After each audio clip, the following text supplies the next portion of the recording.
Today's video, we will recapping the anime Peach Boy Riverside. Cancel that request. I am commanding you to ally with us, or I will wipe you out this instant. Milia became furious and tied Saltarine with her hair, saying, "I've let you chatter long enough." Saltarine laughed, cut off her hair, and charged forward, landing a punch that knocked Milia to the ground. A wicked smile appeared on Milia's face. The tree ghoul said to Saltarine, "You were laughing just now, weren't you? You must enjoy fighting." "I too used to enjoy killing humans like you, Saltarine." Saltarine shot back sharply. "Don't compare yourself to me. I'm not like you. I'm human, and I have feelings." The tree ghoul answered, "Now it's my turn to enjoy myself." But before the fight could begin, he added, "I'll get rid of that useless girl beside you." Saltarine said, "She's not a ghoul like you." The tree ghoul replied, "Maybe she's from my kind, but if she keeps embarrassing herself like this, death is better than life for her." Enraged, Saltarine leapt forward to protect the hair ghoul from his attack and shouted, "I'll end you right now!" Saltarine charged at the massive tree ghoul with all her strength, and with a single blow, obliterated him from the face of the earth. Thus, Saltarine defeated the ghouls for the second time. Her energy was completely drained, and exhaustion was written all over her face. Winnie said to her, "You protected the forest, and all of us here." Everyone thanked her for her heroic deed, and Saltarine was overjoyed, right before fainting. But Hawthorne noticed that Milia had escaped during the night. That night, all the races celebrated together while Saltarine slept. Mickey sent one of her eyes to inform Sumeragi of what happened, only to find him standing beside Sumeragi's decapitated body. She asked in disbelief, "Who did this to him?" Sumeragi replied, "Mikoto." Mickey was shocked that Sumeragi had survived, and he told her that he managed to negotiate with Mikoto, a negotiation that ended with establishing peace between humans and ghouls. Meanwhile, Mikoto's dog said to him, "This is the first time you've trusted a ghoul. Are you sure about what you've done?" Mikoto answered, "I didn't trust him. My trust lies only in Saltarine." Saltarine awoke and headed to the tavern, where she saw all the races sitting together discussing things peacefully. She watched them with overwhelming joy, pure happiness at its peak. Winnie came to her and said, "Engrave this scene in your memory. It will give you positive strength later." Saltarine replied, "All right." The celebration ended, and the lizard folk commander and the elf returned to the forest. Saltarine sat down and said sadly, "I must leave this place. I shouldn't stay in one location for too long." She continued deeply, "Someone out there is watching my power and testing it. Everywhere I go, misfortune follows. I should travel alone, so no one else gets hurt because of me." Hawthorne looked at her and said, "Alone? What nonsense is that? We're sticking with you no matter what. Right, Frau?" Frau replied, "Of course." Saltarine told them, "But you might get hurt because of me." They responded with firm resolve, "It doesn't matter, as long as we're with our friend." Saltarine was filled with joy, and tears flowed down her cheeks. The next day, everyone prepared to leave and bid farewell to Winnie. She told them, "My door will always be open if you ever wish to return." They continued their journey toward another town. Passed through the gate, the guards warned them that a vampire was in the area, attacking beautiful girls. Saltarine grew anxious and asked them to camp elsewhere, but Hawthorne replied sarcastically, "Beautiful girls, Saltarine. I'm sure he doesn't mean you." He got exactly what he deserved. They entered the city, and hatred was clearly visible in the humans' eyes toward Frau. It was obvious that demi-humans were severely oppressed in this place. Mickey grew furious and said to Saltarine, "Use your power and punish these humans for mocking Frau." But Saltarine refused. "I can't use my power against humans." Mickey became deeply upset and saddened. They reached the hotel to rent a room, but Frau quickly left with Mickey to buy something to cover her ears so she could stay with them. On their way, Frau spotted carrots and couldn't resist. She went to buy some, but the human treated her terribly. After selling them, he threw the money on the ground and forced her to pick it up herself. Mickey witnessed the entire scene. Rage filled her, and she became deeply disgusted by humans. Meanwhile, Saltarine and Hawthorne had reached the room and prepared their things. Hawthorne said to her with worry, "I'm afraid for Mickey. I don't want her to do something she'll regret later. She's with Frau now, and she's witnessing human oppression firsthand. I'm scared of how she'll react." Saltarine responded immediately, "All right, I'll go bring them back." Mickey sat talking to Frau, saying, "Why don't you fight humans after everything they do to you?" Frau replied, "In the past, I did fight and struggle, but now, I only feel at peace when I'm with people like Saltarine. Mickey stood up and said in a sorrowful voice, I thought Saltarine was different from other humans, but she disappointed my expectations. She has great power, yet she doesn't use it to help her friends against humans. She left Frau and walked away, filled with despair. As she walked, she heard people talking about a vampire, and she realized it was a ghoul, one of her own kind. She climbed to a high place and looked with her eyes. You might ask, how can she still use her eyes after losing her power? She retains a very faint fragment of her ghoul energy and uses it for whatever little she can. Mickey saw where the vampire was and went to him. She met him and told him what Saltarine had done, how she defeated Set and the tree ghoul with a single blow. The ghoul, whose name was Kokichi, grew excited and said, very well, I'll kill her then.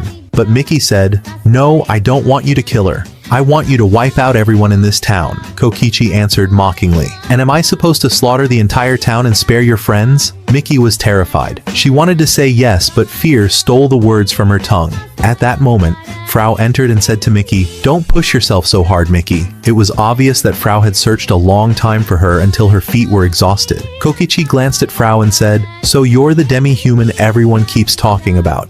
I'll leave you two for now, so I can finish off Saltarine first. Frau stopped him, shouting, where do you think you're going? The ghoul grew angry, and things were about to explode. At that moment, Saltarine's eyes had transformed, and she was rushing toward the ghoul's location. Frau tried to fight Kokichi, but his superiority was obvious. He grabbed Frau, lifted her, and said, it's time for you to die. He sank his fangs into her, unleashing his ghoul power through them, and the entire upper half of Frau's body was blown apart. Saltarine arrived and saw the horrifying scene right before her eyes.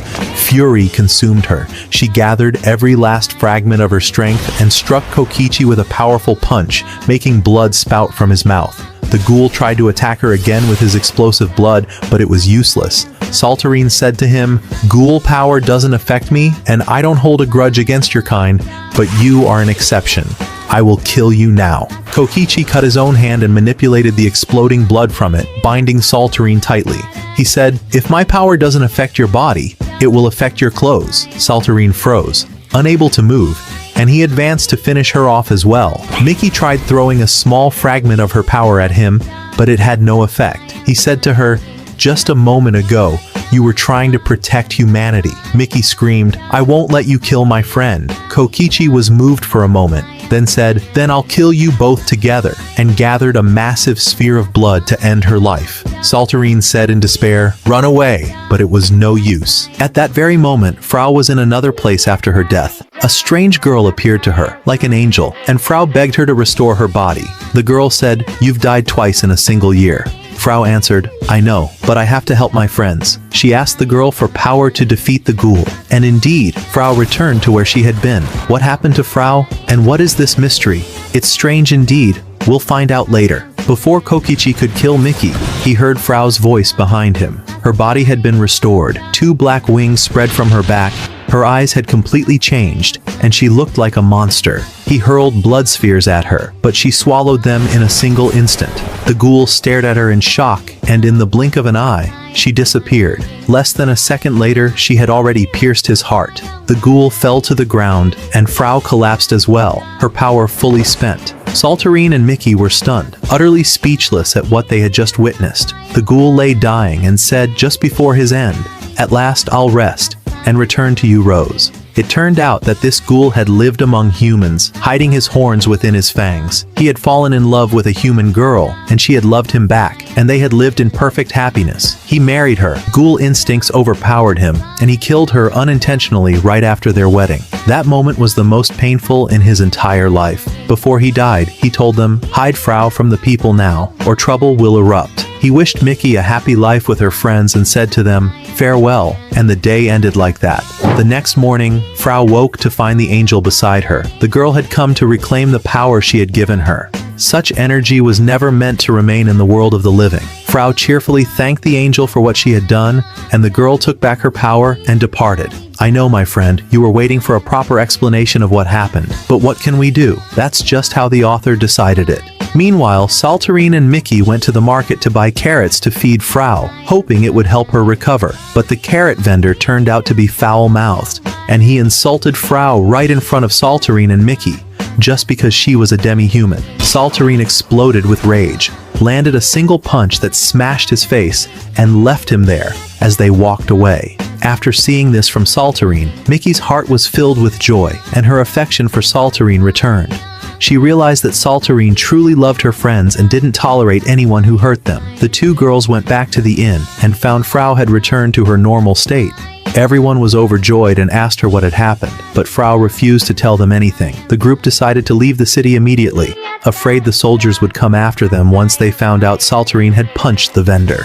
Elsewhere, Mikoto was walking through the forest at night when he sensed someone following him with murderous intent. He prepared to confront the pursuer, only to find it was Millia, still shaken and terrified from Saltarine's brutal beating. Mikoto took her in and cooked her a meal. Millia sat down and ate, completely amnesiac after what had happened. He fed her until she fell asleep. While she slept, Mikoto went over, removed her hat, and realized she was a ghoul. He readied his sword to kill her, but his dog stopped him and said, "She's just a pitiful girl. You shouldn't kill her." Mikoto grew angry at his dog and raised his sword toward him, but the dog was hurt by this, and Mikoto came back to his senses. He dropped his weapon and covered the girl's face again. He apologized to the dog for raising his blade against him. The two continued their journey, killing the ghouls they encountered.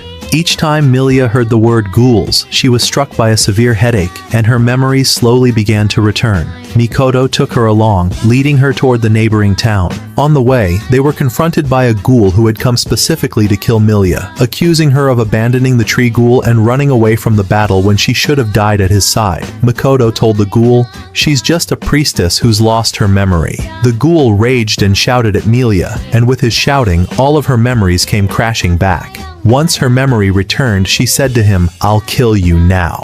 But the ghoul cut her down with his sword. Mikoto stood beside them and said, "Finish your fight. Whoever survives, I'll kill her." Millia was stunned by his words. She grabbed her horn, ripped it off and said, "I'm no longer a ghoul.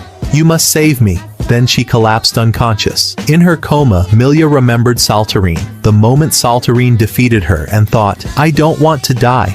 I want to see her again." And indeed, she woke up to find Mikoto had treated her wounds. As for the other ghoul, he had been so terrified of Mikoto that he ran away. How ironic. He had mocked Millia for running, only to do exactly the same himself. Millia thanked Mikoto for saving her, and told him she would travel with him from now on and never leave his side again.